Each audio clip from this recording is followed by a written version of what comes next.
Hey guys, let's take a look at what's growing in the garden.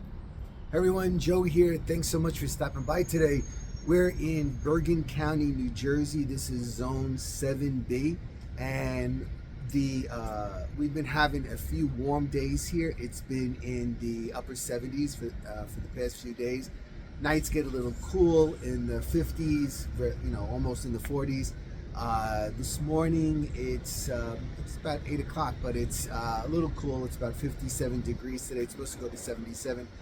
Things are beginning to pop up here and there, and I've been slowly working through some of the stuff that I want to do this year. I have a lot to do, like always.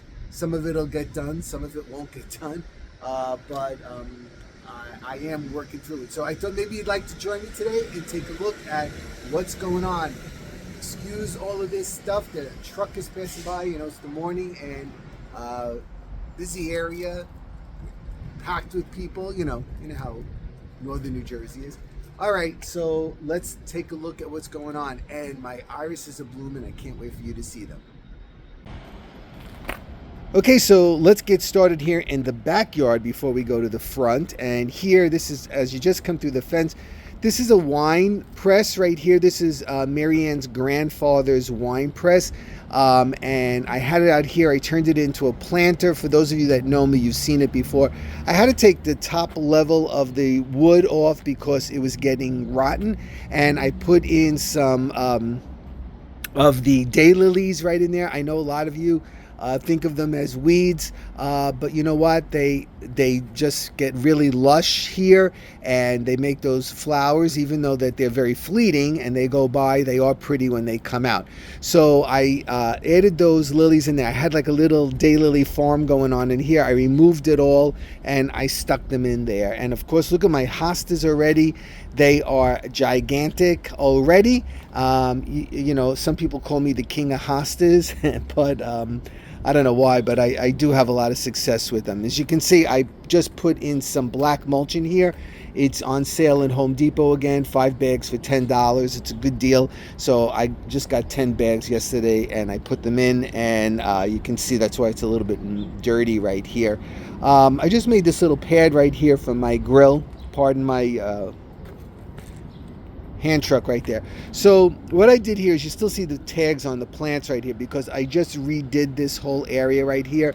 I used to put my tomato plants and peppers back there, which I'm not going to do this year. I'm going to put them somewhere else.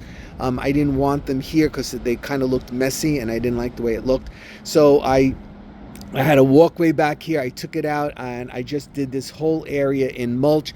I added in these pavers right here, which also I got from Home Depot. They were $1.97 a piece. So I separated out that rock area. Sorry, my finger keeps causing that to happen. From this area in the front, I used these right here. These are juniper blue stars right here. I thought it might be a nice spreading shrub right here. And also this is the Japanese holly. Let me get the tag out for you if I can come around this way.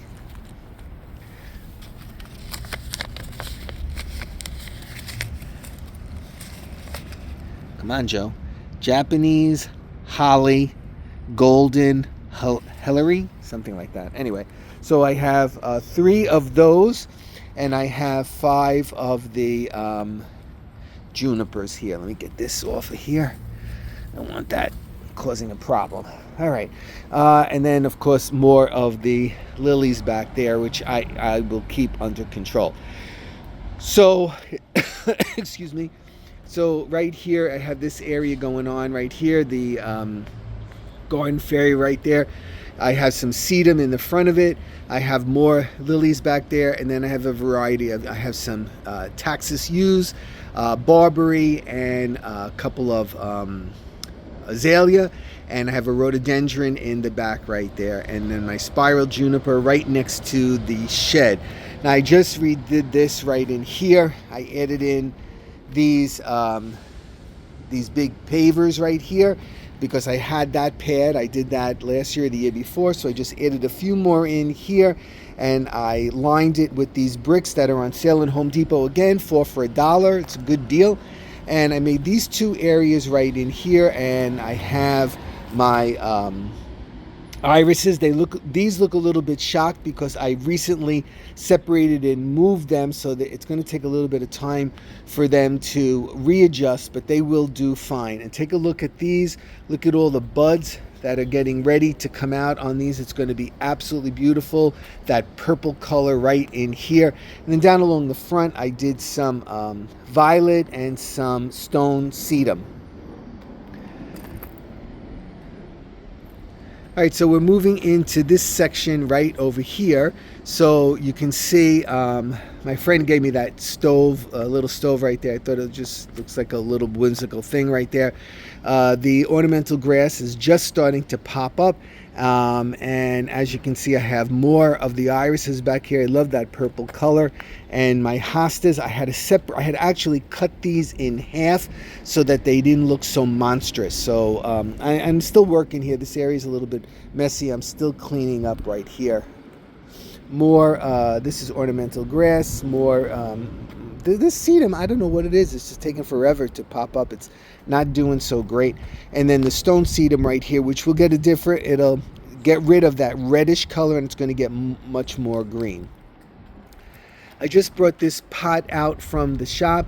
That is a Dracaena spike, and it's getting really large, so it's probably going to be the last year that I'm going to take it in, because I really don't like when they get too tall and they get weird looking. But I'm going to try to keep it this year so far. I just have to replant. As you can see, I have some Diplodenia in there. Well, it doesn't look like anything right now. It looks like a bunch of sticks. And what was weird is I overwinterized it, and the leaves were on it until February, and then the leaves decided to start falling off. But there is some green popping through it. I'm going to give it a week. That's it. And then if not, I'm taking it out and I'm putting new plants in. And then that's another thing I don't think I'm going to try to overwinterize, because it's just a lot of time consuming, space consuming, mess producing that I don't really need at this point. Down in here I have to put a few more things, but right now I have the coral bells, which I lost 2 of them. Only 2 of them survived, and this one is really small, so I'm glad that it came back, but I have to add a little bit more. And my azalea suffered greatly this winter. That's all that's left of it. I had to cut it back. It is going to bud, and then after it buds, it might go bye-bye. There was a big barberry right here, which I had to remove because half of it was dead, and it wasn't worth for me to try to, save it, because it's too much in a prime area. That one back there is doing okay. I have to put something here. I'm not quite sure what I'm going to do. More hostas. Take a look what happened to my boxwood here. This is another disaster. I don't know what happened. It got really, it's weird looking. So I'm probably going to have to take this out. I want something tall here just to balance out these 2 lower barberries right here. This is doing okay. The crepe myrtle is beginning to bud right now.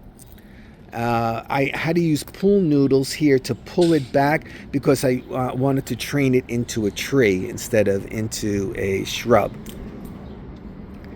Ornamental grass that's just starting to grow, and more of the irises. You can tell I've been busy spreading those irises like crazy. Take a look over there.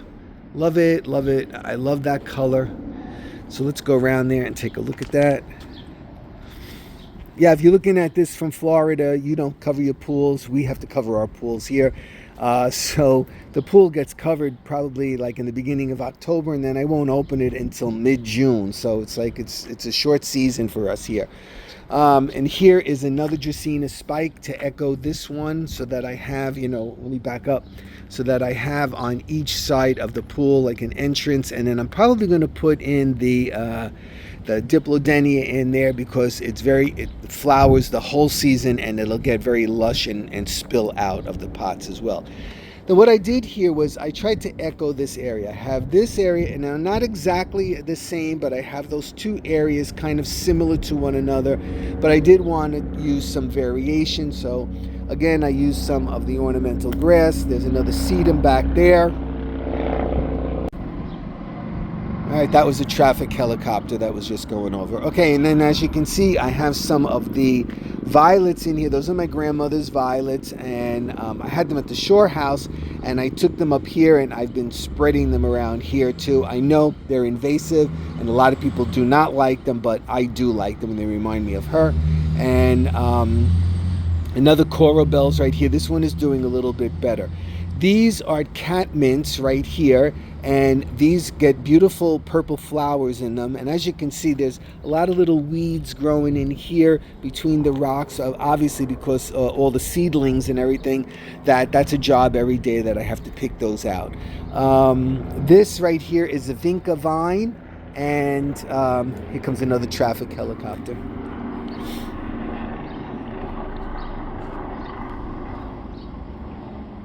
Okay, so what I did here was, now here I made this walkway a couple of years ago as well. I just used these pavers, and I used some quick drying cement and the 4 for $1 paving stones on each side of it, and it gives me an additional walkway because I kept walking back and forth here instead of all the way over there by the pool. So I figured, let me put a little walkway in here. It was easy to do. I have a video on it if you want to look at how I did that. And again here, now this big pot right here is going to get the Cana lilies, which I have to get them out of their winter resting spot. I just took this Dracaena spike out, and I had to cut all the tips off of it because it was very brown looking. Let's see if that comes back. And I just moved that hosta from the other side over to here. I decided to put stone sedum in some of these cracks just to give it some interest and soften it and not make it look so harsh. Here again, another vinca vine right in here. You know what? I forgot what the name of this is right here. I have to use my ChatGPT AI app to identify it for me again. I absolutely forgot what it is, but it has a pretty yellow flower next to the vinca vine's purple flower. And then again, here is another Dracaena spike that I overwinterized. It gives it some height in this area, so that's why I put it there. And another Diplodenia, but you see the little green on it, so let's see if it comes back. We shall see. And here is my irises. Take a look at that, how absolutely beautiful. Love them, love them. Across the front, I used the violet because I wanted them to spread, and this is, I think, the second year or third year that I have them, and they've been keeping contained right here. 2 more of the cat mints, as well as another spike right here, and that will call for flowers. Now just yesterday, I made this walkway too at the same time just to go around the filter for the pool. I just moved all of these daylilies over to here, and you can see they're kind of flopped, but I've been watering them a lot, so they should come back. And what I just wanted it to look really full and lush against that fence without putting, like an actual shrub in there. So I have the daylilies, I have some euonymus right over here. I have the this ornamental grass. I think it's called monkey grass. I'm not even sure. Another sedum, and I have some snake grass right there, as well as this euonymus, which I'm training up into the trellis. Okay.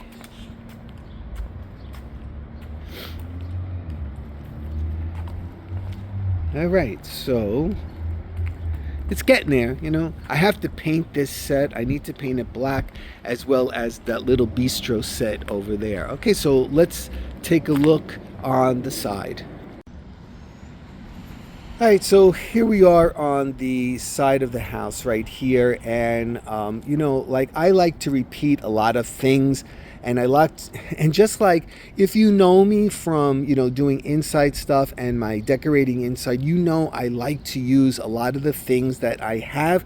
only because I have them, and a lot of the stuff is really expensive right now, and sometimes I just don't think it's worth it. I mean, obviously I buy garden stuff every year, but I try to use what I have and split up what I have. So right here, all of these hostas I actually produced from just a couple of plants. They're very prolific. They grow quickly here, and this area gets a lot of sun, and yet they still do well. And here we are at the end of April, and they are already crazy big. This iris plant I broke off and I transplanted here last year, and it doesn't disappoint. It's absolutely beautiful. Here we see another violet from my grandmother, and then more hostas. What I did, sorry for my finger, which I spread out right there. This was actually a decking from the shore house, and because we put the Atrix down, and I took the boards and I made this like little rustic walkway right in here. And my sister-in-law, usually when she comes out of her house, she lives next door to us, she usually comes along this little scenic little walkway. I put a bird bath right there. This is a smoke tree right here, a purple smoke tree that my father gave me. So it's I think of him every time when I see it. And it's a purple smoke bush that I trained into a tree, actually. As you can see, I have a lot of cleanup to do right here. That's a well, if you're wondering what that big thing is over there. There's a well water in there. I just have to do a little bit of alteration in here, and obviously I have to do some weeding. Now this area right here where the air conditioning units are, I need to put a screen there. I wanted to do it last year. I never got to it, but I'm going to do it this year. I just don't like the way that looks. It kind of looks too functional. Okay, and I have a shopping cart here. Somebody dropped it off at near my house, and so I confiscated it because I use it. It's easy to move things around. Okay, so let's go around the front. So this is the piece right along the driveway. When I was younger, I used to use a lot of flowers, but it was a lot of work, and it became a great expense. Every year, getting the amount of flowers I wanted, but I wanted color. So what I decided to do then was I tried to obtain color through the use of variation in plant material. So we have the green of the hosta right here, then this euonymus, which has a yellow color. It doesn't look as yellow right now because I just recently trimmed it, but as it gets more sun, it will turn more yellow. So I have the green with the yellow, and then I have the red, the burgundy barberry right here. So I have coloring right here, then the white stones and the gravel, and then here again, the juniper rug gets more of a bluish color.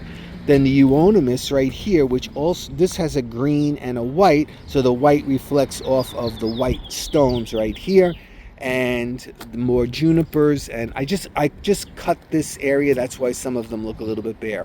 And then the barberry, so that's right here along the side of the driveway. Okay, so then on the other side, on the opposite side of the driveway here, you can see this stonework. I did all of that stonework. I had them delivered and I put them in. After every winter, they're not cemented in, they're just laying, they're stacked. After every winter, I do have to go in with a rubber mallet and I push them in. So down here you can see I added the stone sedum. My pots are still empty. I have to get the plants for those. But look what happened to my yellow barberry. It kind of looks sad. And I think because what happens is when the plow passes by, it pushes a lot of the snow on here, and it did damage that I need to adjust. Now I cut them back. Hopefully they will grow in and look better. If not, they're going to have to come out because they're right down at the base of the driveway and it's not a good look. Two more of the euonymus here with the yellow. More juniper rug, stone sedum, another pot that needs a plant in it. Now up here, this is weird. This was a barberry to echo that barberry, and then a boxwood grew must have been in there, and it grew in, and it started to overtake the plant. So, what am I going to do? That's the way it looks. I'm not going to take it out. Boxwood right here. Up into this section, you can see right here, this is another euonymus. So you see how I keep repeating that idea that I'm going to get color through variation in plants. Sand cherry right there. Now I usually put a big pot right here, and I'll put flowers here to bring in some flowering color. The spiral juniper, which needs to be trimmed. Then what I did was I did a sand cherry on this side, and then a sand cherry on that side, and then the spiral juniper on that side, and then the spiral juniper on that side. But then I altered it, I changed it up a little bit. A couple of different kinds of boxwoods right here. Look what happened. Now these are azaleas right here, and I cut this back in here, hoping that I can get this to fill out again. And then I have the barberry. So I don't know what the outcome of this is going to be. This might also have to be removed, as well as I was going to remove this 3-ball juniper last year, and I decided let me give it a chance, but it's still looking really sad. So unfortunately that's going to have to come out, and Marianne will not be happy about that, but what am I going to do? Okay.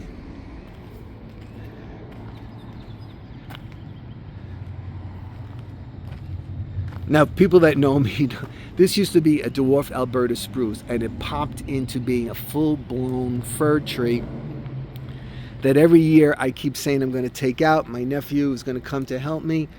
It's not that he has, doesn't offer. It's just that it's so pretty now, and I feel like, I don't know if I want to take it out, but it's too close to the house, so I don't know how much longer that's going to be able to stay there, but I'm sad about that. And this is the Alberta spruce. This is what that used to look like, and it just decided to turn into the fir tree. There's another azalea. See what? I don't know. I'm just not having any luck with them. This all has to come out. See, all dried out, and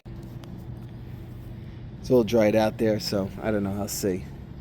Now, this area right here, I'm still in the process of working on, but I did move some irises over to here, and hopefully they will all fill out and take over this area. Those are actually flowering over there.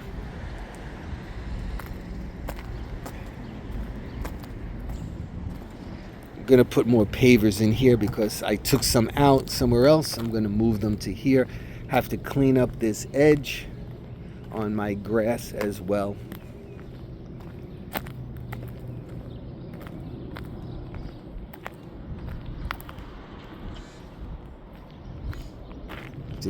I have to trim everything in the front. I just cut the grass the day before yesterday, and it looks like it needs to be cut already. And here in this island right here, I did trim my juniper rugs right here. You can see the hostas are beginning to grow here. I don't like to put too many hostas down here because it attracts the deer. So I did add mint in this area because they hate the way the mint smells, and it's just starting to grow now. But you can see I also put some irises in here. My Japanese maple right here, looking beautiful. The color is beautiful against the blue spruce bird nest. Look how gigantic that got. Okay. So anyway, so that's where we are in the middle of April here in Zone 7B. And thanks for stopping by. And hopefully I will be seeing you really soon when I start planting some flowers. Okay, buddy. Take care. Have a good one. And be well. Bye-bye.